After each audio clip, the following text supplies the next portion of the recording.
तर हे बघू शकता तुम्ही, आम्ही केशर आंब्याची एक 500 झाडं लावलेली आहेत आणि हे रान अगदी खडकाळ आहे. हो का, तुम्हाला दाखवू शकते.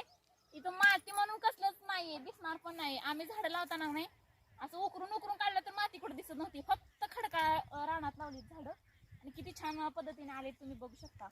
आणि दुसरं वर्ष आहे याचं, तर आंबे ह्या वर्षी खाली गळून पिकून पडलेले आहेत. खूप क्वालिटी आंबे बघूनच खाऊ वाटते. तर तुम्हाला दाखवते या साईज बघू शकता तुम्ही आंब्याची. हे बघा, लोड आहे झाडाला, त्यामुळे जरा साईज थोडीशी छोटी राहिली. आम्ही लिक्विड वगैरे काहीच घातलं नाहीये ह्याला, सोडलं नाहीये. तरी पण छान पद्धतीने म्हणजे आता दुसरं वर्ष आहे म्हणलं, छानच आहेत आंबे, भरपूर लागले. बघा साईज बघू शकता. प्रत्येक झाडाला 5-7 आंबे आहेतच. या आंबे खायला.